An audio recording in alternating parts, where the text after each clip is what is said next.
Praise the Lord. Are you ready for His power? Father, we thank you for our Bible study tonight. Power time, revelation time, study time, impartation time. And Lord, we pray every one of us here will receive of your power in Jesus' name. You will turn our lives around for the better. Lift up your people, enlighten your people, empower your people, transform your people and turn their lives around. Open our eyes of understanding as we study your word tonight. In Jesus' mighty name we pray. Amen. We're studying tonight from Mark chapter 1. Mark chapter 1, I read to you from verse 40. And there came a leper unto him, that he is unto Christ, unto Jesus, Savior, Lord, healer, deliverer, beseeching him, begging him, pleading with him, praying to him, and kneeling down to him, and saying unto him, if thou wilt, thou canst make me clean. He said, I want to be clean, and I know you can do it. And if you're willing, you can make me clean. And Jesus moved with compassion. His compassion will not fail on your side. But for us he sent and touched him, and said unto him, I will, be thou clean. He's always willing. In your case, he will. And as soon as he has spoken, immediately the leprosy departed from him, and he was cleansed. And he straightway charged him, and forthwith sent him away, and says unto him, see thou say nothing to any man, but go thy way, show thyself to the priest, and offer for thy cleansing those things which Moses commanded for a testimony unto them. Verse 45, but he went out and began to publish it much, and to blaze abroad the matter.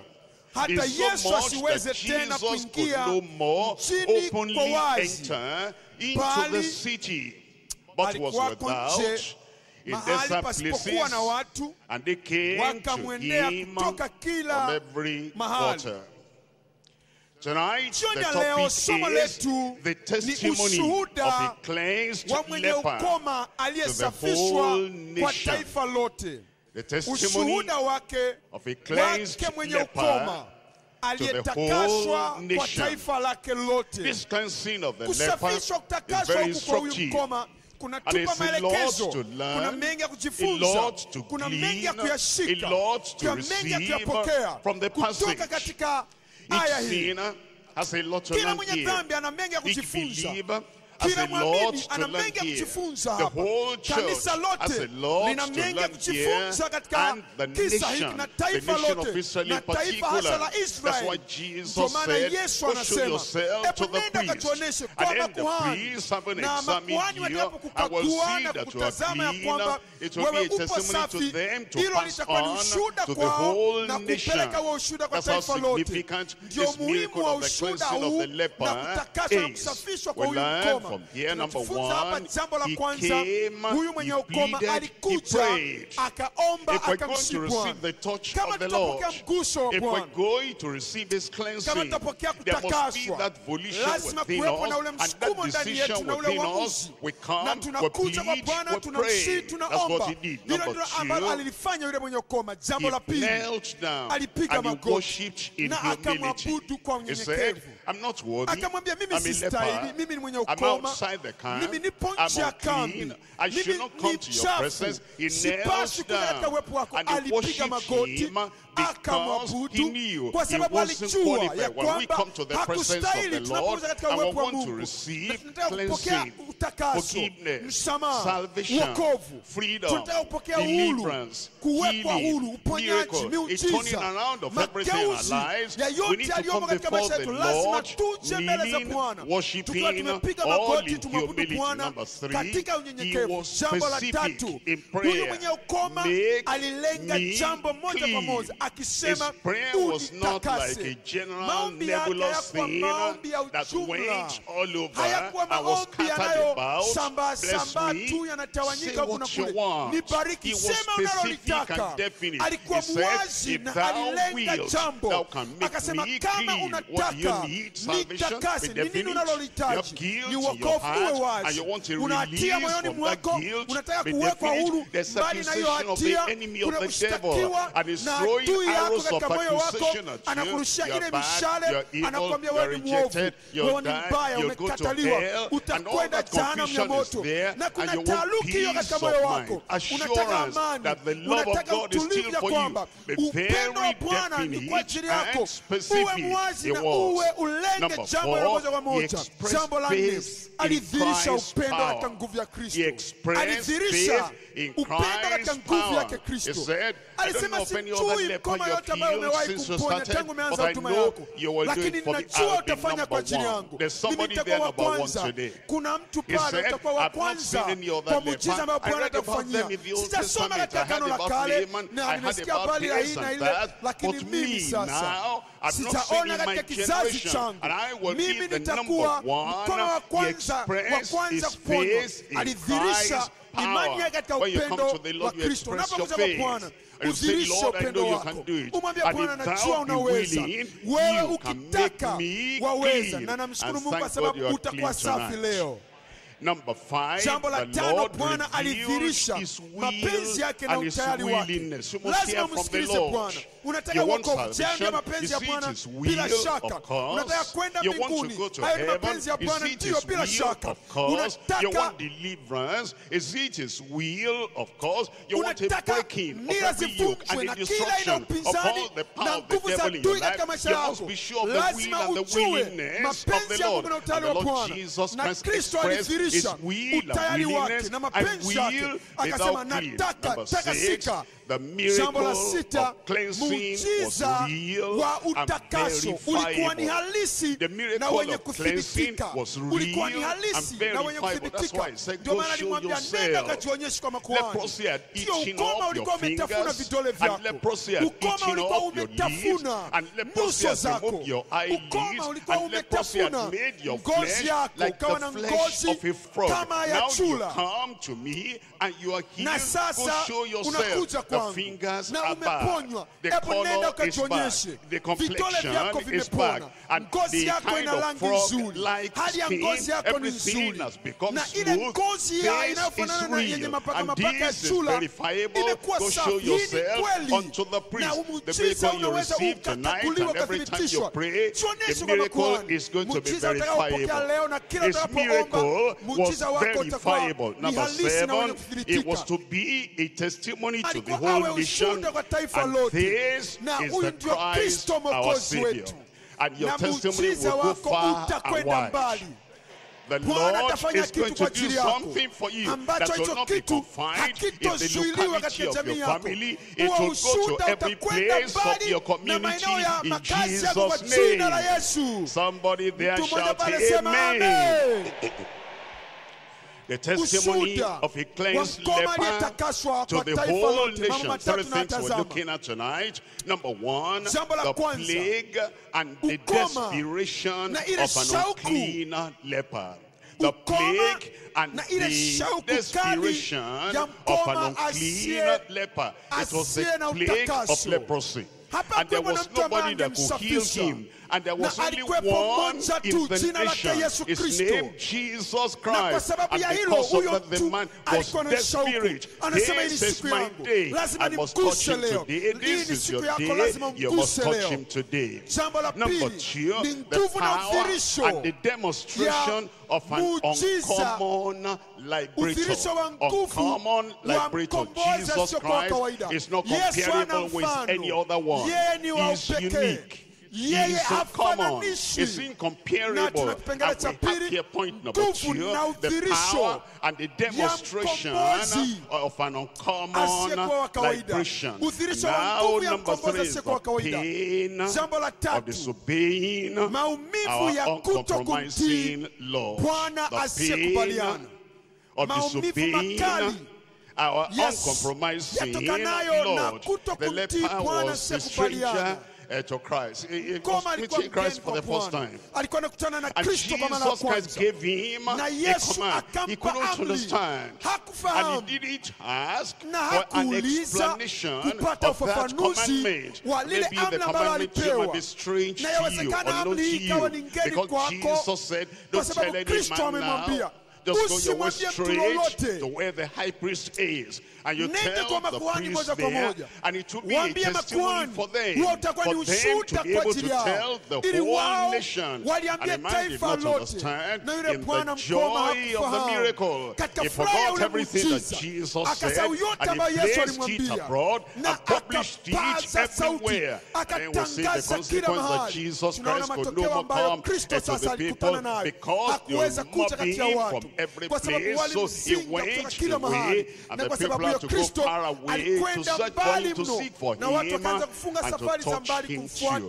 Three things. Number one is the plague and the desperation of an unclean leper. Number two is the power and demonstration of an uncommon liberation. That liberation, that cleansing was uncommon because it came from the uncommon liberator. Number three is the pain of disobeying our uncompromising Lord. Number one now, we come to Mark chapter 1, and I'm reading from verse 40. Mark chapter 1, we're reading from verse 40. And there came a leper to him. You must come.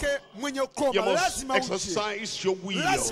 Exercise your volition. You must make up your mind. You must come to the Lord. And it is when you come to the Lord, there will be that connection between you and the Lord, and the eternal life you need, the cleansing you need, the forgiveness you need, the salvation you need, and the freedom you need, and the breaking of every yoke you need will come to your life. We're told, and there came a leper to him, beseeching him, praying to him, pleading with him, and kneeling down to him, and saying unto him, if thou wilt, thou canst make me clean.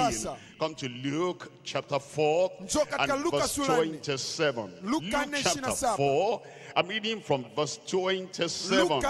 And many lepers were in Israel in the time of Elisha, the prophet. And none of them was cleansed, saving Naaman the Syrian. The Lord was telling the children of Israel the history of their nation, the religious history, the spiritual history, and the absence of miracle in the nation. It was talking about something like, more than 1,000 years before this time. And before the time of Naaman, from the time of Numbers unto the time of Naaman, no leper was healed. And from the time of Naaman until Malachi, no leper was cleansed. And from the time of Malachi until this time now, that this leper came, no leper was healed. And Jesus was telling them how miracle had been, and how absent the miracle, especially the miracle of cleansing the leper, had been. And he said, at the time of Elisha, although there were many lepers in the land, only one Naaman, the leper, was healed. And now you will see then how special this plague of leprosy was not only that it was a special, the miracle that happened, eventually the shame that went with that a kind of a situation. Leviticus chapter 13, I'm reading from verse 44. Leviticus chapter 13, I'm reading from verse 44, so you understand the background. Leprosy was not like a headache. Leprosy was not like, you know, the general problem or the disease or the sickness that people had. It was something incurable. It's something pathetic. It was something shameful. It was something that brought reproach to them. It was something that took them outside the camp. Leviticus chapter 13, I'm reading from verse 44. Then the priest shall look upon each, and behold, if the rising of the sore be white reddish in his bald head, or in his bald forehead, as the leprosy appeareth in the skin of the flesh, he is a leprous man, he is unclean. He is a leprous man, he is unclean. The implication of that is they will not be allowed in their temple. He will not be allowed in their tabernacle. He will not be allowed in their sanctuary. He will not be allowed in their synagogue. He will not be allowed in their community. He will be in a separated place, separated locality. That's why the man was desperate. That means the fellowship of everybody. I cannot touch anything good. I cannot taste anything good. And the people look at me at a distance because I'm unclean. And the priest shall pronounce him utterly unclean. And his plague is in his head. Look at verse 45. And the leper in whom the plague is, his clothes shall be rent, and his head bare, and he shall put a covering upon his upper lip, and shall cry, unclean, unclean. If it was coming either way, he'll be shouting, unclean, unclean, so that the other Israelites who are supposed to be clean hygienically, they're supposed to be clean physically, they will get out of the way for him, because they shouldn't come near him. He is unclean. Verse 46, all the days wherein the plague shall be in him, he shall be defiled, is unclean, is defiled, he is unclean. He shall dwell alone.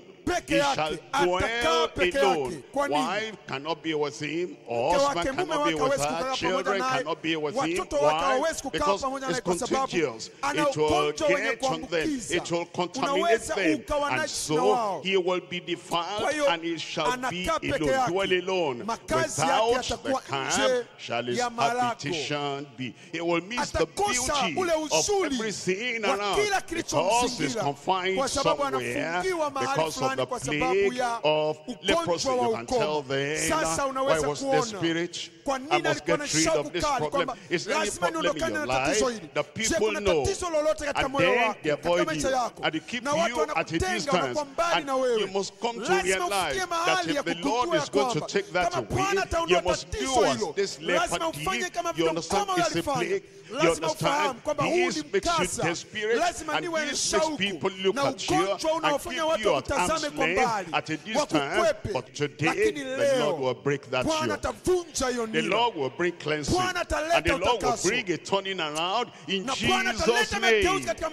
This reproach will not remain. That reproach will not abide. Leviticus chapter 22, and I'm reading from verse 3. Leviticus chapter 22.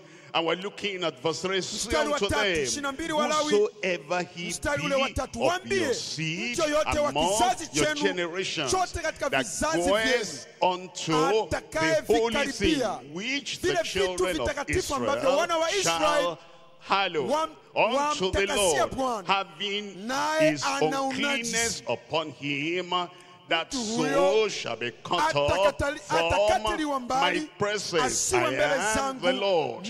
What that passage is saying is, say for example, a leper wanting to use bold faith. Who says I cannot go there? Who says I cannot be there? Who says I cannot be in the tabernacle? Who says I cannot be in the temple? Who says I cannot touch that holy thing? Who says when they're carrying those holy utensils in the house of God? Who says I cannot carry you? And he's a leper, and he has been told he must not be there. If he used bold face and he said, leprosy or no leprosy, I will carry that thing, they will stone him dead, because he has come to do what the unclean leper should not do. Look at verse 4. What man soever of the seed of Aaron is a leper or has a running issue, he shall not eat of the holy things. He said it doesn't matter the parentage. Even if Aaron is his father and he becomes a leper, then all the possibilities and the privileges of the priesthood will be denied him. As we study that, you understand, spiritually, sinners are unclean. Spiritually, sinners cannot come to the presence of God. And spiritually, sinners, because they're spiritual lepers, they are barred from the kingdom of God. Come to Romans chapter 1. Romans chapter 1.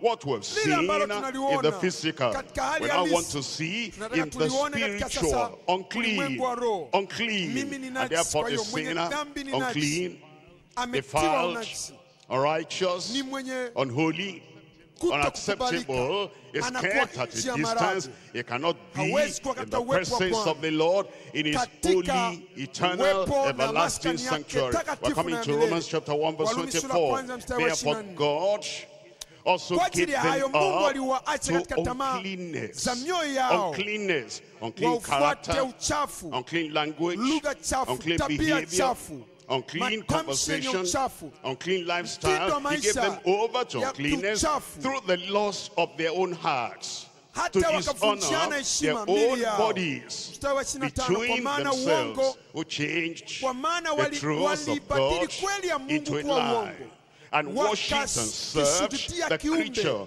more than the Creator, who is blessed forevermore. Amen. For this cause, God keep them up unto vile affections, moral uncleanness, spiritual uncleanness, social uncleanness. It says he gave them up to vile affections, for even their women did change the natural use into that which is against nature. And you find the uncleanness society among the men, among the women, in verse 27, and likewise also the men, leaving the natural use of the woman, but in their lust one toward another, men with men, walking that which is unseemly, men with men, homosexuality, men with men, walking that which is unseemly, unnatural, unacceptable, and it's not the will of God. And then it says, receiving in themselves that recompense of their error, which was meat. Is one of the causes of HIV/AIDS. Also, like HIV/AIDS is like leprosy, incurable, incurable, and it makes people unclean. And it comes men and men, women and women, walking that which is ungodly and uncomely. And even as they did not retain God in their knowledge, God gave them over to a reprobate mind to do those things which are not convenient, being filled. He wants us to be filled with the Holy Ghost, with the Holy Spirit. These ones are filled with all unrighteousness, fornication, wickedness, covetousness, maliciousness, full of envy, murder, debate, deceit, malignity, whisperers, backbiters, haters of God, despiteful, proud, boasters, inventors of evil things, disobedient to parents, without understanding, covenant breakers, without natural affection, implacable, unmerciful, who knowing the judgment of God, that they which commit such things are worthy of death. They do not only do that, not only do so, do the same, but they have pleasure in them that do them. All that is uncleanness, but as we come to the Lord, and the Lord touches us, He'll touch our spirit, He'll touch our hearts, He'll touch our soul, He'll touch our lives. Let the church say amen. He will make us clean in Jesus' name. But we must be as desperate as this man, and we come to Christ, the only one that can cleanse us. And praise the Lord, I want to tell you, Christ is here. He will cleanse every one of us in Jesus' name. Let's look at his power. Point number 2 now. The power and demonstration of an uncommon liberation. I'm coming to Mark chapter 1, and I'm reading from verses 41 and 42. Mark chapter 1, verse 41. And Jesus moved with compassion. He moved with love. He moved with compassion, sympathy, divine sympathy. You know, whatever you are going through, and it comes like a challenge to you, the Lord's compassion never fails. And that compassion is here tonight. He'll touch your life. He must touch your life for now. He is more concerned for you than you are for yourself. And as you come to the Lord, it doesn't take him time. Immediately, he's going to answer your prayer. And Jesus moved with compassion, put forth his hand, and touched him, and says unto him, I will be thou clean. I will be thou clean. He wills your blessing. He wills your miracle. He wills your transformation. And he wills your total deliverance tonight. You experience it in Jesus' name. I will be thou clean. And as soon as he had spoken, immediately, somebody help me shout immediately.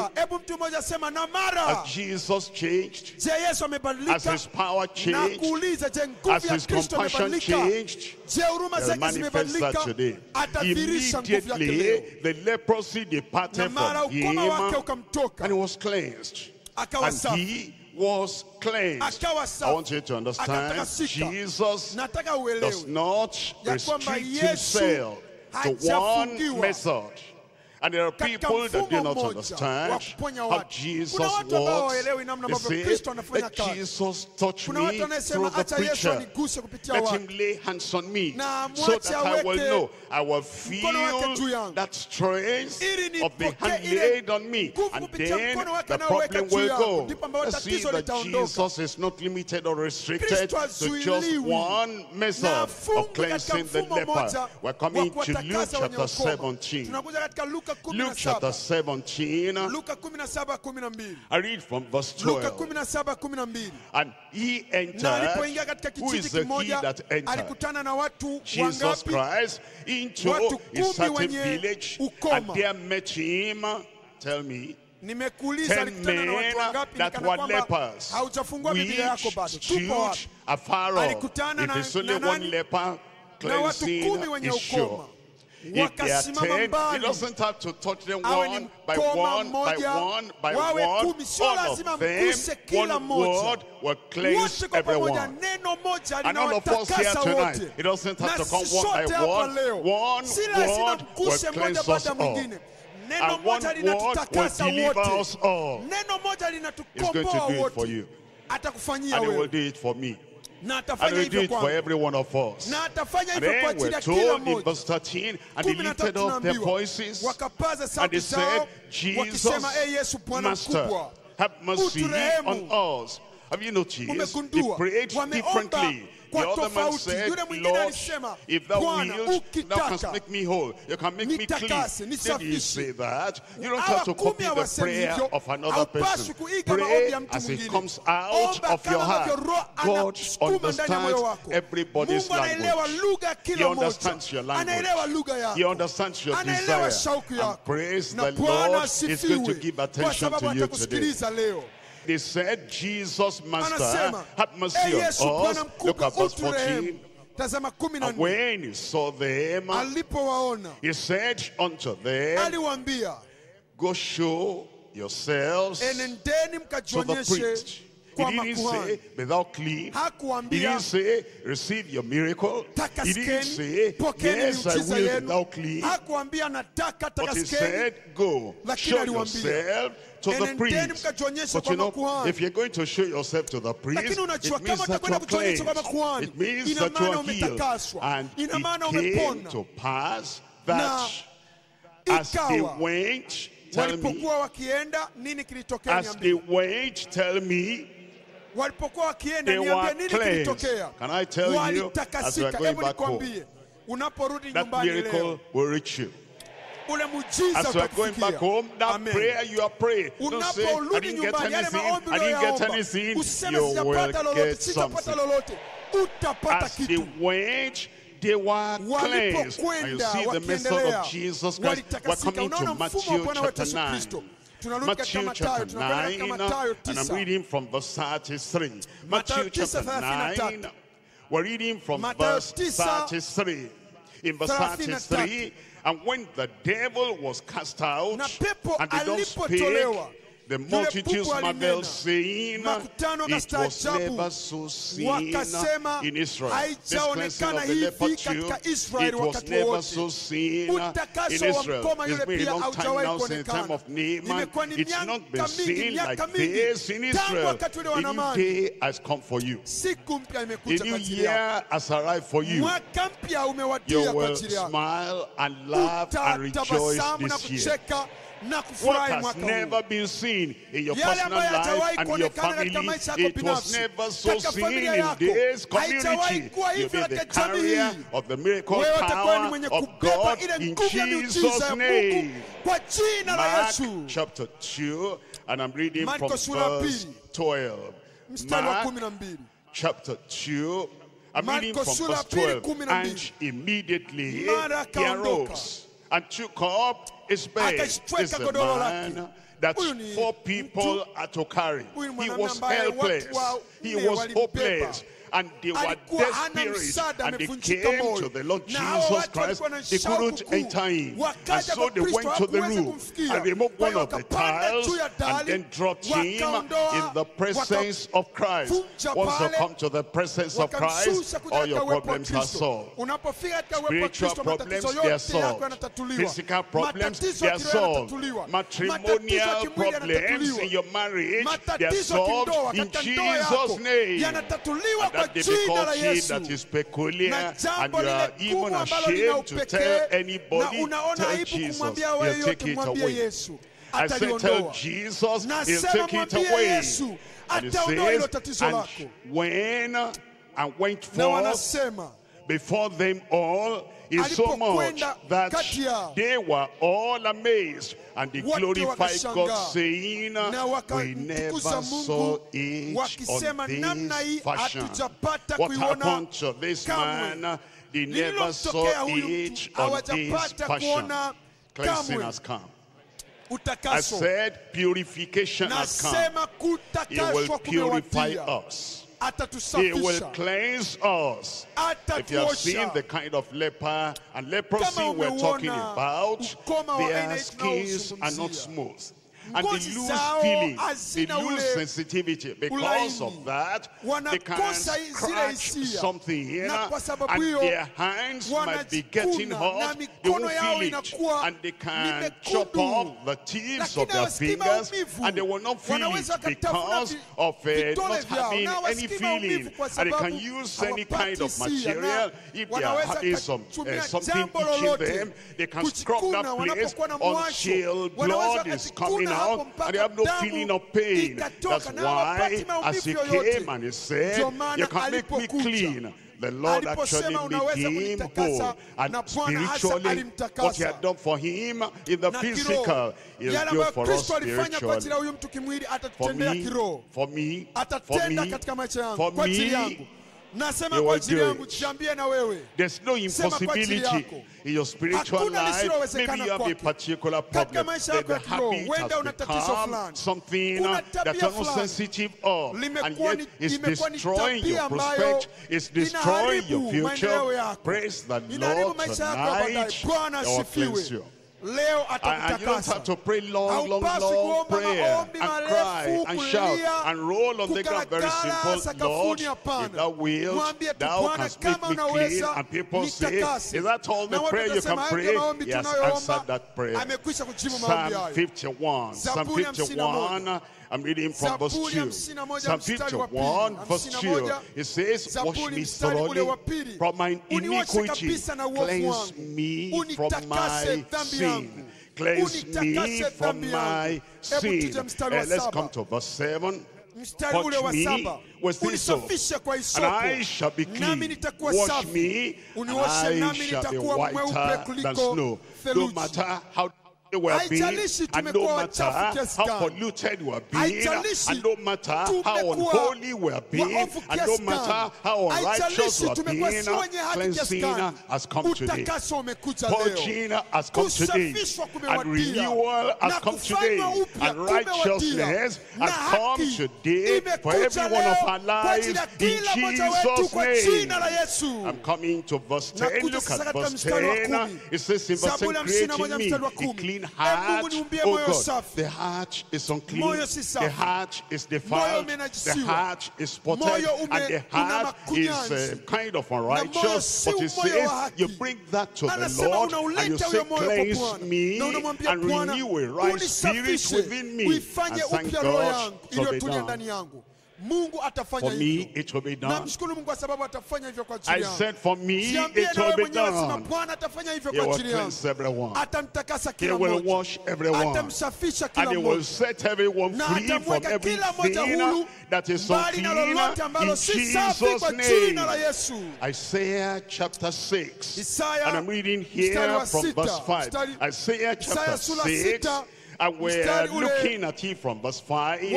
Then said I, woe is me, for I am undone, because I'm a man of unclean lips. You see, uncleanness is not limited to just the flesh. This one, this is moral, this is character, this is behavior, and this is habit. It says, I'm a man of unclean lips, and I dwell in the midst of a people of unclean lips. My eyes have seen the King, the Lord of hosts. Thank you. One of the seraphims unto me, having a light coal in his hand, which he had taken, was torn from off the altar, and he laid it upon my mouth. Your time has come. I said, your time has come. He laid it upon my mouth and said, lo, this has touched thy lips, and thine iniquity is taken away, and thy sin purged. And thy sin purged. And remember the miracle that the leper received was real, and it was verifiable.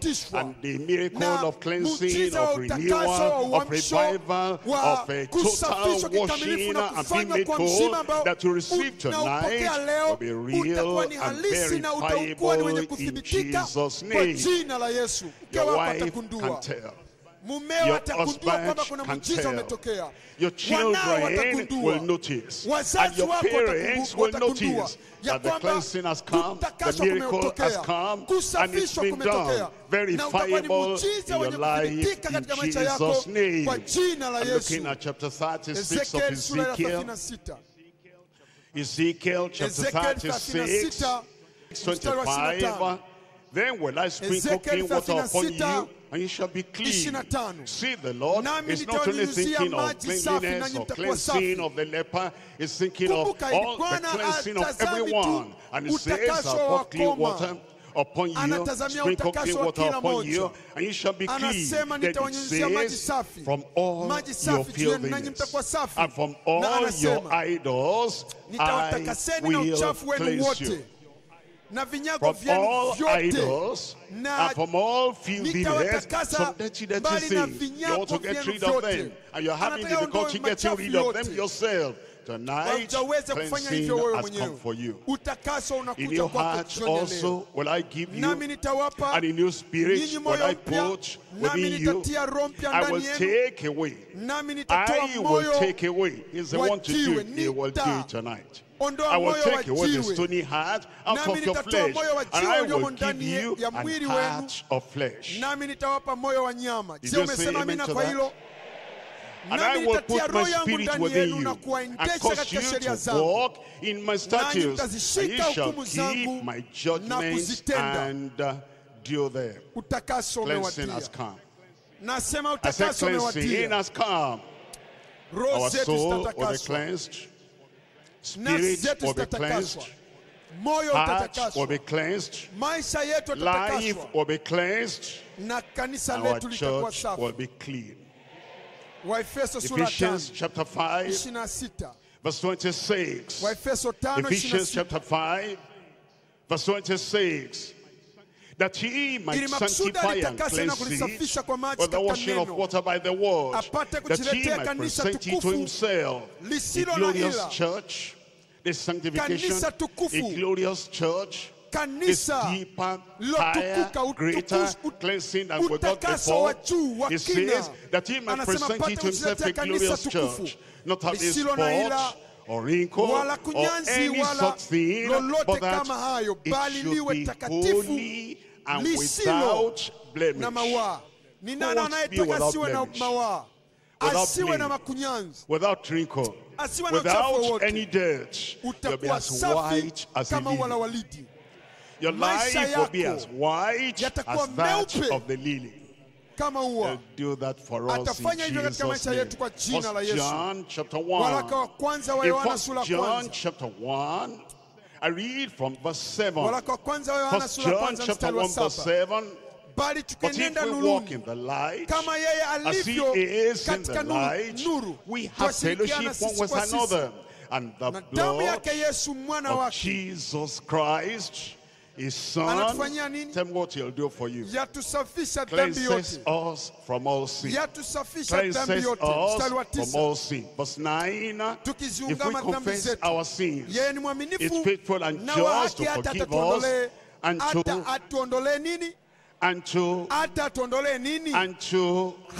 cleanse us from what?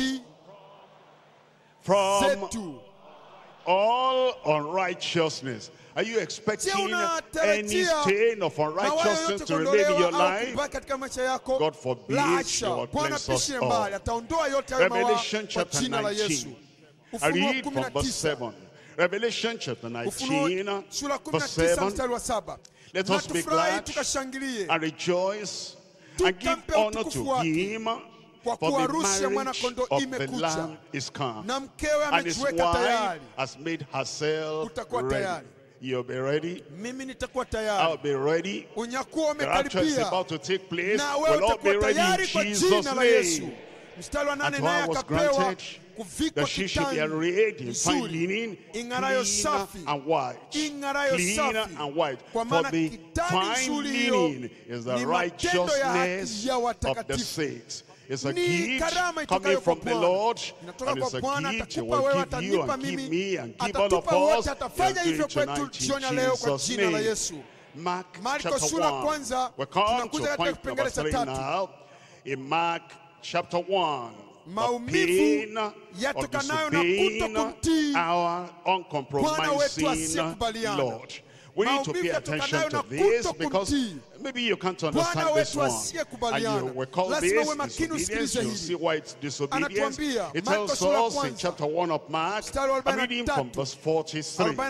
In verse 43, and straightway He charged him, and forthwith He sent him away. And He says unto him, see thou say nothing to any man.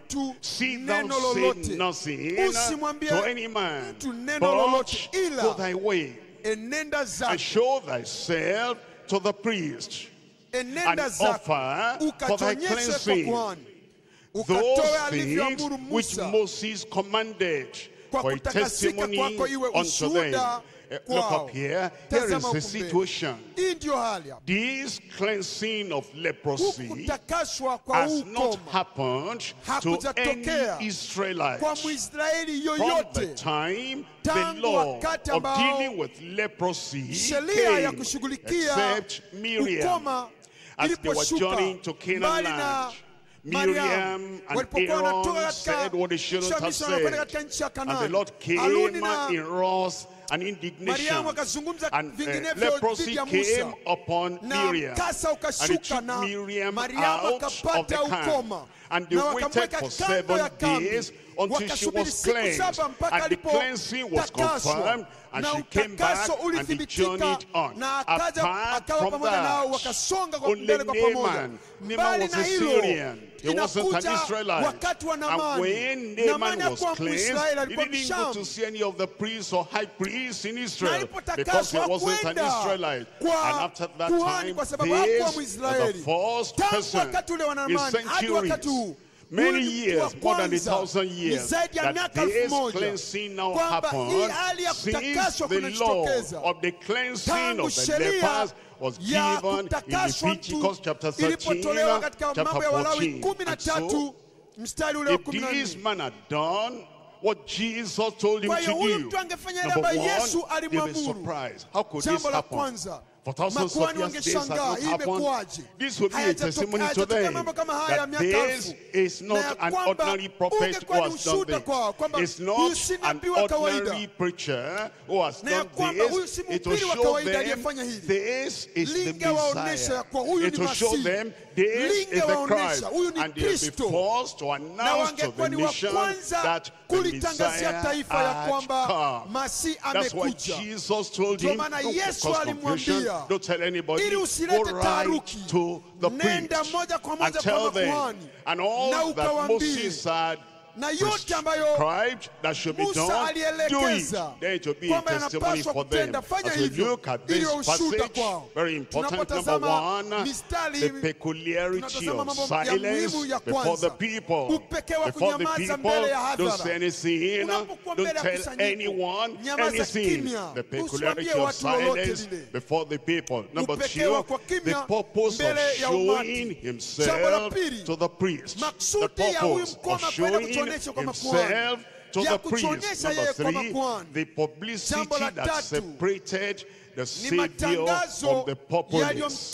The publicity, the man went away and he spread it abroad and blazed the matter abroad. And Jesus could no more stay for the people to come to him so they can be cleansed from their sins. It was a kind of publicity that separated the Savior from the populace. Look at number one, the peculiarity of silence before the people. Verse 44, see that thou say nothing to any man, but go thy way, show thyself to the priest, and offer for thy cleansing those things which Moses commanded for a testimony unto them. The peculiarity of silence. Was it the only one that Jesus told not to say anything?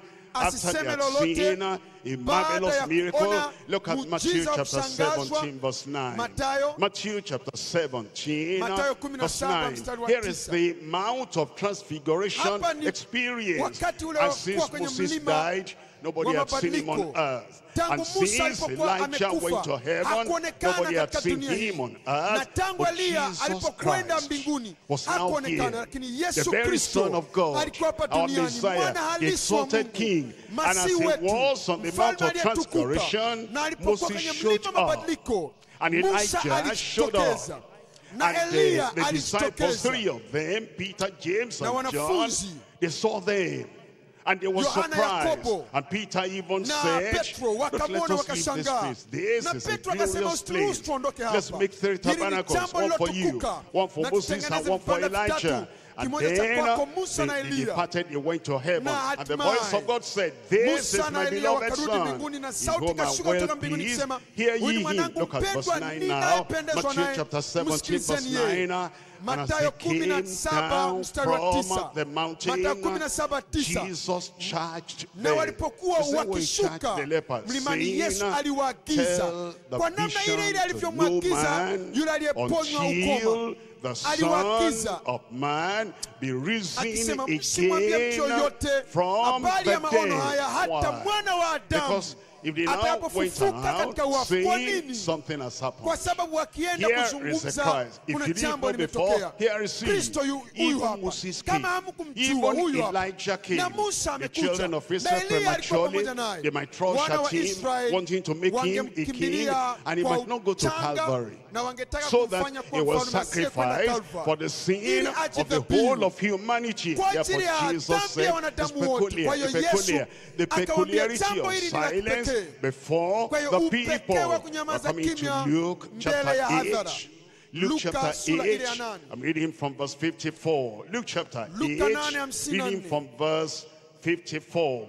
It says in verse 54, and he put them all out and took her by the hand and called, saying, Maid, arise. She had been dead.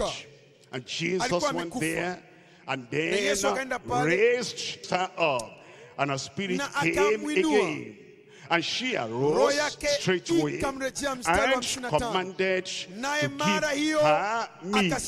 And her parents were astonished. But he charged them that they should tell no man what was done. No, that's the same thing. The peculiarity of silence. Don't tell anyone. How could you do something great like this? And you'll say, don't tell any man. Look at something in John chapter 12. I read from verse 10. John chapter 12, verse 10. But the chief priests consulted that they might put Lazarus also to death, because that by reason of him many Jews went away and believed on Jesus. Jesus raised Lazarus. He's an adult. Raised him from the dead. And the priests and the Jews knew about that.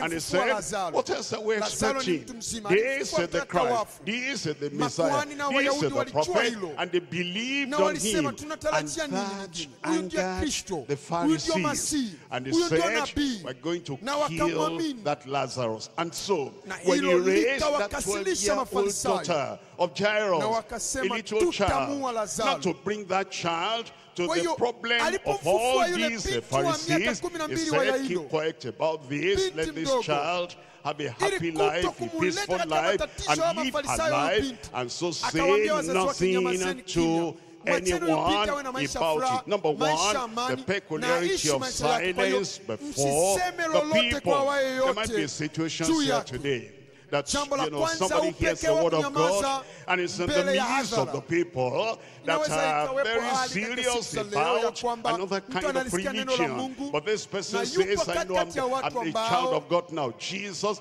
is my Savior. And Jesus is my Lord. And you might be in a hurry to go and tell everybody that you are such a created, a person on the other side of the fence, a religion. And now they go and tell everybody, go over the television, go over the radio, and tell the whole nation, you are now born again. You believe on the Lord Jesus Christ. Well, some people are so serious for their religion that the father of that man may plan to kill him.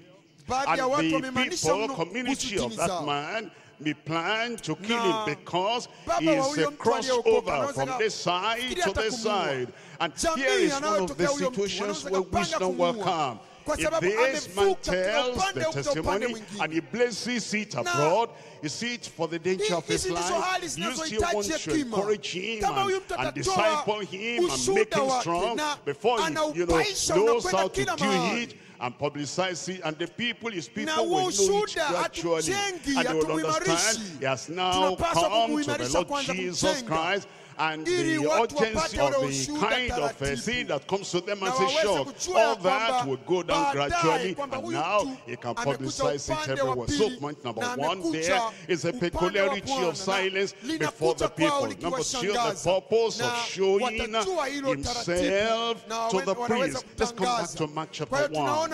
In Mark chapter 1, I'm reading the second part of verse 44. Mark chapter 1. We're looking at the second part of verse 44.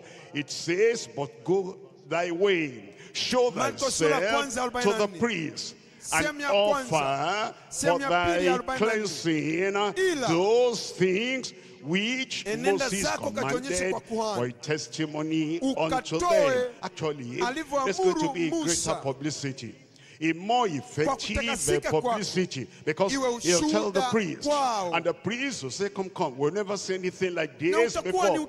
If they be true to their calling, they have to perform the ceremony that they ought to perform for a cleansed leper. And when they do that, they'll be announcing to the whole nation, what we have not seen in 1,000 years, in 2,000 years, we have seen. What we have not seen from the time of Moses, we have seen. A ceremony, a rite, we have not performed from the time of Moses. We are performing it now. It will be a great publicity to the whole nation, from the authoritative mouth of the priest. And so that's the reason why he said, go and show yourself unto them for a testimony. Let's come to look at Luke chapter 17. Luke chapter 17, I'm reading from verse 12. Luke chapter 17, we're reading from verse 12. It says in verse 12, and he entered into a certain village, and there met him 10 men that were lepers, which stood afar off. And they lifted up their voices and said, Jesus, Master, have mercy on us. And when he saw them, he said unto them, go show yourselves unto the priest. It was to be a testimony unto the priest. And when that testimony came, it will affect the whole nation. I pray our testimonies will be given out wisely, given out properly, given out to reach the majority and the greatest number of people in Jesus' name. Come to Psalm 78. Psalm 78, I'm reading from verse 5. 78, we're looking at verse 5. For he establishes a testimony in Jacob, and appointed a law in Israel, which he commanded our fathers, that they should make them known to their children. That's the purpose, that those priests will make it known unto the rest of the nation. Now the man disobeyed that. Let's come back to Mark chapter 1. Mark chapter 1. The publicity that separated the Savior from the populace. Let's see what the man did. We're looking at Mark chapter 1, verse 45. But he went out and began to publish it much. Is that what the Lord told him to do? I can't hear you. No. You know, there are people, they think they're doing something, you know, if the Lord had not commanded him, if the Lord had not restricted him, if the Lord had not sent him to the priest to go and tell the priest, if the Lord had not said, tell no man, go to the priest for, all that he did here is enviable, all that he did here is wonderful, all that he did here is glorious. But, you know, something may do what appears good, what appears great, what appears glorious, what appears beneficial. But if it does that good thing in disobedience to the direct word of the Lord, it's still disobedience, it's still sin. And so we're told, but he went out And he began to publish it more. And he blazed abroad the matter. Look at this now. Look at the consequence. In so much that Jesus could no more openly enter into the city. It restricted the Lord. It confined the Lord. It separated the Lord from the people. It should touch and transform and save and heal and deliver. It changed the program of the Lord Jesus Christ. The city he would have entered, the place he would have got to. He couldn't go there now in so much that Jesus could no more openly enter into the city. But was without in the desert. Desert places. Even though people went to him, then you know the discomfort that to keep Jesus wasn't planning for that. To not go into the desert, in desert places, no accommodation there, no shelter there, no roof there, no protection there, nothing there. Was exposed to all the dangers of the wilderness because of what this man had done. And he came to him from every quarter, not minding that he didn't have enough food to eat over there. He didn't have all the preparation he should have made because he was driven to the desert because of the announcement of this man. See, when we hear the word of God, we shouldn't just think, this is what I will do, and that's what I will do. Let's do the will of God, and let's do what the Lord has commanded us to do, and that will be a blessing to us and a blessing to everyone around us in Jesus' name. Somebody said amen. Isaiah chapter 55, I'm reading from verse 8. Isaiah chapter 55, I'm reading from verse 8. For my thoughts are not your thoughts, neither are my ways your ways, your ways my ways, says the Lord. See, the thoughts of the Lord was different from that of the leper. And the understanding of the leper was different from that of the Lord. And the leper just said, why shouldn't I tell people? Why shouldn't I publicize the matter? Why shouldn't I blaze abroad the matter? Of course I will. Forget what Jesus has said. No, you can't do that, disciples of Christ. You cannot forget what Christ has said. You may not understand. But that's what he has said. He has a reason for that. And he says, for my thoughts are not your thoughts, and your ways are not my ways, says the Lord.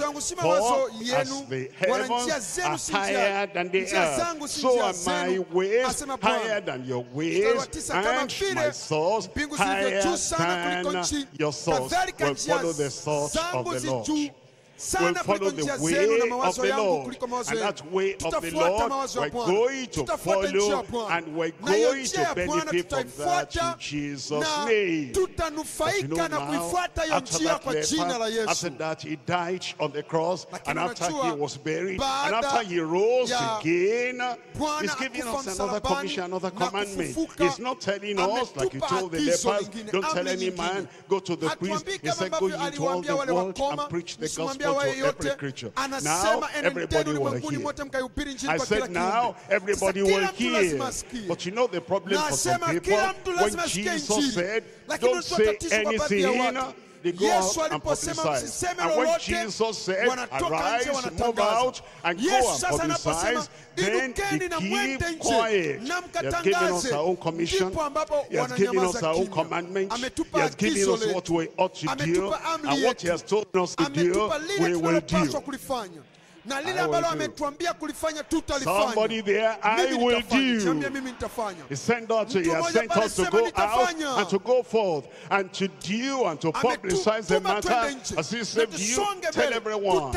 As he healed you, tell everyone. As he giving you the word, go tell everyone. And as you tell them, the Lord will do what he did with the people of old in Jesus' name. Look at Mark now, Mark chapter 16. I'm reading from verse 15. Mark chapter 16. I'm reading from verse 15. And he said unto them, go ye into all the world. Hold on. He had told them earlier, don't go to the Gentiles. Only go to the lost sheep of the house of Israel. And that's what he did at that time. But now, is risen from the dead, and the salvation of everybody is paid for and is purchased, and everybody ought to know. And now he says, and go into all the world and preach the gospel to every creature. He that believeth and is baptized shall be saved, but he that believeth not shall be damned. Look at verse 20. And they went forth. Somebody there, help me out. Read it aloud. And they went forth. Let me hear your voice. And they went forth, and it says, and they preach everywhere. That's exactly what he has said. He told the other man, don't say anything to any man, go show yourself to the priest. He didn't obey. But now he told the believers, he told the children of God, the disciples, and he said, go ye into all the world and preach the gospel to every creature. And it says, and they went forth. And they preach everywhere, the Lord walking with them and confirming the word with signs following. And the people of God said, he has told us to go now, now we will go. He has told us to publicize the matter, we will publicize the matter. He has told us to declare it everywhere, we'll declare it everywhere in Jesus' name. Come to John chapter 4, I'm reading from verse 34. John chapter 4, reading from verse 34. Jesus says unto them, my meat is to do the will of him that sent Yesu akamwambia chakula changu ndicho hiki. Say not ye, say not ye, say not ye, yet 4 months, and then cometh the harvest. Behold, I say unto you, lift up your eyes and look on the fields, for they are white already to harvest. He's telling us now, the field is there, and he's sending us forth to go and reap, and to go and preach the word of the kingdom to the people. And he said, and he that reapeth receiveth wages, and gathereth fruit unto eternal life, unto life eternal, that both he that soweth and he that reapeth may rejoice together.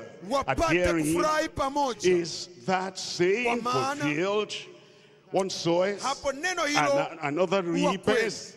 I send you to reap, whereon ye bestowed no labor. And other men labored, and ye are entered into their labor. He's telling us, go and tell them. Go and tell them. Are you hearing? Go and tell them. You will tell them in Jesus' name. John chapter 17. John chapter 17, verse 17. Sanctify them through thy truth. Thy word is truth. As thou hast sent me into the world. You see that now? He sent us because he said, as the Father has sent him into the world, even so have I also sent them into the world. Now we are sent to us, and we're going to do it. We're going to blaze abroad the matter. We're going to declare it to the people. We're going to bring the sinners to the Savior, and we're going to bring the Savior near unto the sinners. We're going to bring the healer near to the sick, the deliverer near to the oppressed, and the helper near to the helpless, and the hope of the whole nation and of the whole world. We're going to bring him to the hopeless. Now he told us go, and we're going forth. Anybody there? I said we're going forth. Anybody there? I said we're going forth, and we're going to place above the matter in Jesus' name. Acts of the Apostles chapter 8, I'm reading from verse 4. Acts of the Apostles chapter 8, I'm reading from verse 4. Therefore, they that were scattered abroad went everywhere. What were they doing? What were they doing? Preaching the word. Now they realized that there's no restriction and there's no limitation, and they shouldn't close their mouths now. They are to tell, and they are to tell everyone. And they went out and they told everyone, and great was the result of that, because many people came to know the Lord. As a result of that, Acts of the Apostles chapter 11, I'm reading from verse 19. Acts chapter 11, verse 19. Now, they which were scattered abroad upon the persecution that arose about Stephen, they traveled, they went forth, they traveled as far as Phoenicia and Cyprus and Antioch, preaching the word to none but the Jews only. And then in verse 21, and the hand of the Lord was with them. The hand of the Lord will be with you. And a great number believed and turned unto the Lord. A great number believed and turned unto the Lord. Our time has now come to go forth. We will not be ashamed. We will not be afraid. We will go forth and declare the word of the Lord, the salvation of the Lord, the kingdom of God unto the people in Jesus' name. Romans chapter 1, I'm reading from verse 14. But to the Greeks and to the barbarians, both to the wise and to the wise, so as much as in me is, I am ready. Somebody there, I am ready. Say it aloud. Say it with confidence. Say it with consecration. Say it with conviction. So as much as in me is, I am ready to preach the gospel to you that at Rome also. For I am not ashamed of the gospel of Christ, for it is the power of God unto salvation to everyone that believeth, to the Jew first and also to the Greeks. I will go. I will go. Mark chapter 5. Mark chapter 5. We're looking at a man who was delivered. And as he was delivered, the deliverance once again was real, verifiable. It could be seen. Everybody saw it. We're looking at Mark chapter 5 and verse 18. Mark chapter 5, verse 18. And when he was come into the ship, he that had been possessed with the devil prayed him that he might be with him. Howbeit Jesus suffered him not, but says unto him, go home to thy friends. Here is a commandment. You must know what he commands you. You must know what he has ordained for you. He told the leper, for a reason, for a purpose, don't tell any man. Go and show yourself to the priest. And then from the priest, it will be a testimony to the whole nation. But now this man, this is a commandment he's giving us. He saved you. Go home to thy friends and tell them. He's delivered you. Go home to thy friends and tell them. He's healed you. Go home to thy friends and tell them. He has cleansed your leprosy. Go home to thy friends and tell them. He has performed the miracle that people are saying we never saw it in this fashion. It was never so seen in Israel. Now he says, go home to thy friends and tell them how great things the Lord has done for thee and has had compassion on thee. Look at verse 20. And he departed and began to publish. That's what the Lord told you. You'll do what the Lord has told you.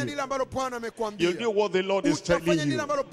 He departed and began to preach in Decapolis how great things Jesus had done for him. And all men did marvel. And all men did marvel. You will open your mouth. You will say something for the Lord. You will publicize the Lord. And as a result of that, many will come to know the Lord through you in Jesus' name. John chapter 4, I'm reading from verse 28. John chapter 4, verse 28. And the woman then left her water pot and went away into the city. And says unto the men, come, see a man who told me all things that ever I did. Is not this the Christ? And then they went out of the city and came unto him.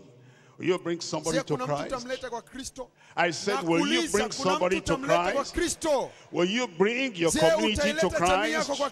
You'll bring them in Jesus' name. Verse 39, many of the Samaritans of that city believed on him for the saying of the woman who testified, he told me all that ever I did. So when the Samaritans were come unto him, they besought him that he would tarry with them, and he abode there 2 days. And many more believed because of his own word.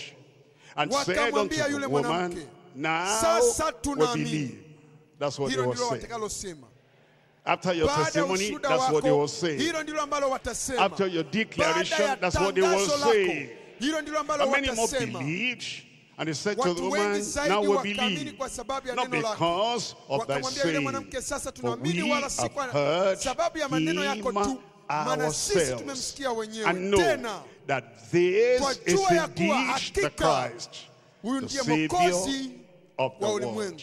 This is indeed the Christ, the Savior of the world.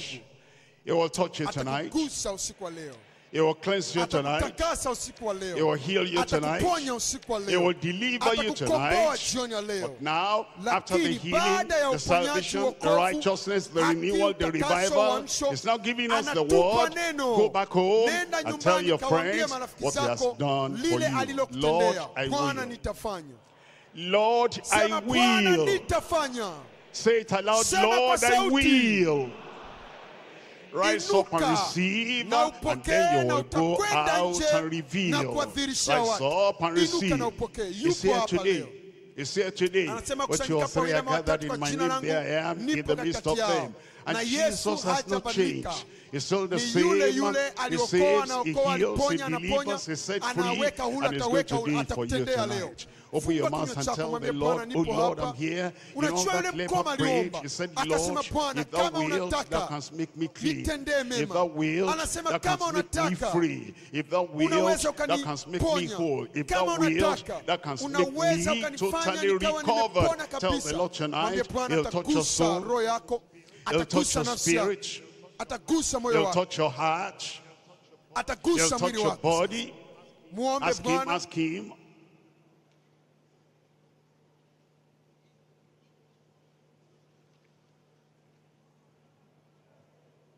The man was desperate. You must show your desperation. Or is it that you don't need anything from the Lord? No problem to address. No challenge to take off. No mountain to remove. Nothing to be cleansed. Nothing to be renewed. No fire to be kindled. The man was desperate. He knew he was unclean. He wanted to be clean. Unrighteous. You want to be righteous. Unholy, you want to be holy. You want to become so cleansed, so purged, so purified, that even you yourself will say, I never saw it on this wise.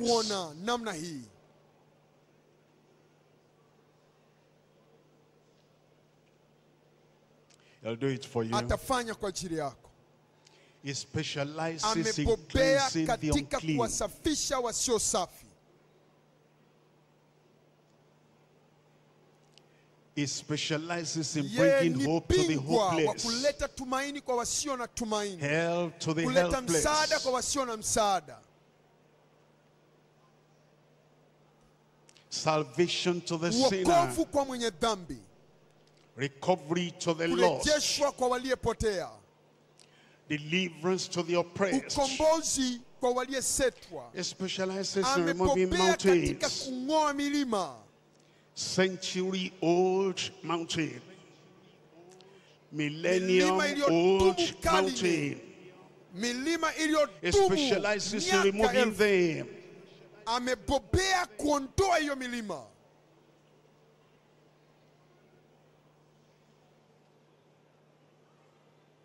He's able. Anaweza. Always Yeye able. daima anaweza. He's willing. Daima yu tayari. Daima yu tayari. Mighty. Yeye ni mkuu. Always mighty. Kila wakati ana nguvu. Powerful. Ana uwezo. Always powerful. Ana uwezo daima.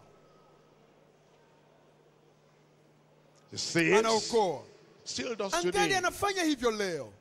That's why we're calling him Jesus. Tunamuita Yesu.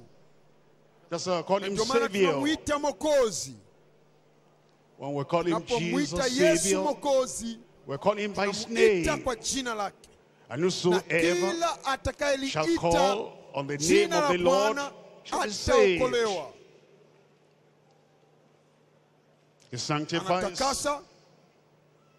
He'll wash you whiter than snow. Purge, cleanse, purify. Give you the righteousness of the bride. Make you ready for his coming. The sanctifier. When we call him sanctifier, we call him by his name. He sits as a final. And he purges the house of Levi. Sanctifies, purifies, cleanses. That we might offer unto him our sacrifice, our service, righteousness, purity, and holiness.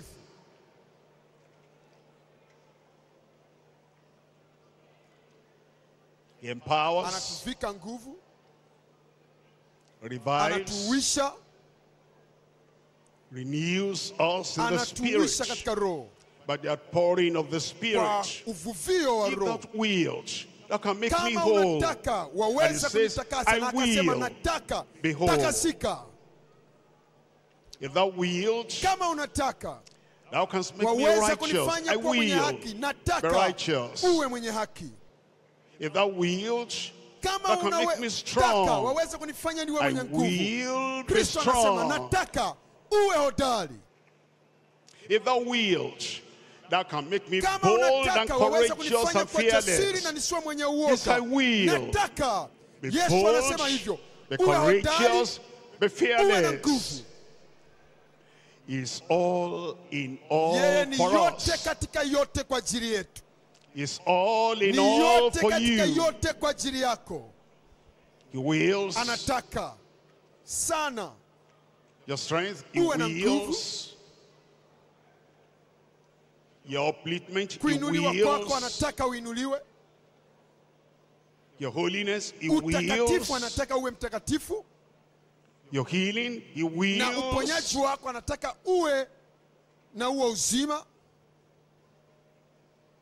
your complete inheritance.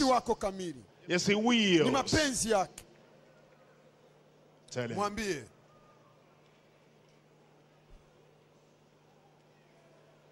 Let him do something unforgettable.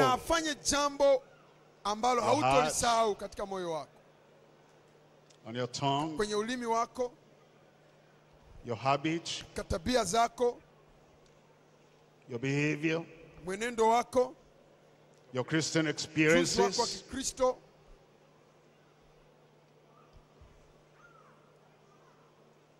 your courage, your steadfastness, your integrity, standing like the rock of Gibraltar, firm, uncompromising, strength in the inner man. That's what he promises to do. And he says, I will. Let that will become visible, real in your life tonight. He can do and he will do whatever it is we need to make our lives what our lives ought to be, and to make our ministries what our ministries ought to be. He'll build you up to the measure of the stature of the fullness of Christ. Tell him,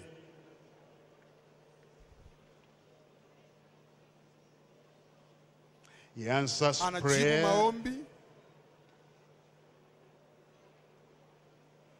If we're weak, it's our fault. He can make us strong.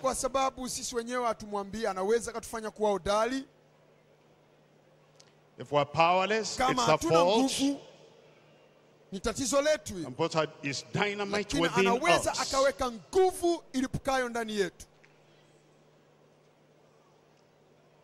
If we're unclean, it's our fault. It can make us clean.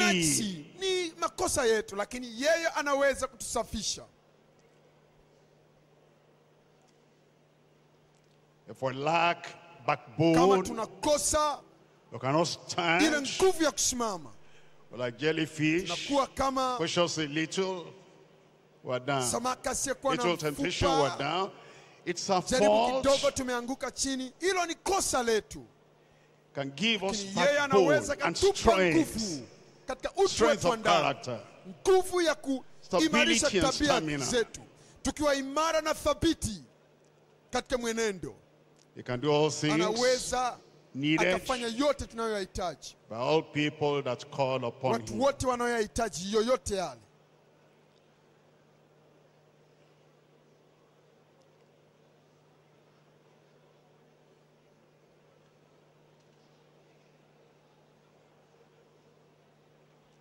The Lord can make you clean, make you pure, make you whole, make you healed, make you free, make you delivered, make you to have a life that is purposeful, powerful, positive, pursuing. A change is coming tonight. Tell him.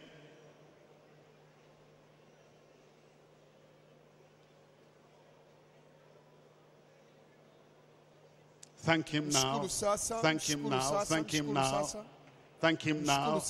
I receive. Thank him now. I've got it. Thank him now. I possess. Thank him now. I'm no longer deceived. Thank him now. I am saved. Thank him now. I am cleansed. Thank him now. I am sanctified. Thank him now. I am filled. Thank him now. I am fulfilled. Thank him now. I receive. Thank him now. I am going out different than I came. Be clean. Be clean. It's done. It's done. It's done. It's done. And the receiver said, open your eyes, look at me. I rejoice with you. I rejoice with you. I rejoice with you. It is done. Is it true for you? Where are you there? Father, in the name of Jesus, you're a good God. You're a loving God. You're a mighty God. Jesus, our Savior, thank you for your love. You love everyone. You have touched everyone. Lord, I pray, put a smile on every face in Jesus' name. All that wall of demarcation that puts any unclean person, any powerless, impotent person outside, and it's like they cannot be in the congregation of the victorious. Oh Lord, break down the wall of partition tonight in Jesus' name. I pray, Lord, for everyone. Everyone will be a receiver tonight. All those who have called upon you, cried unto you for cleansing, cleanse everyone thoroughly in Jesus' name.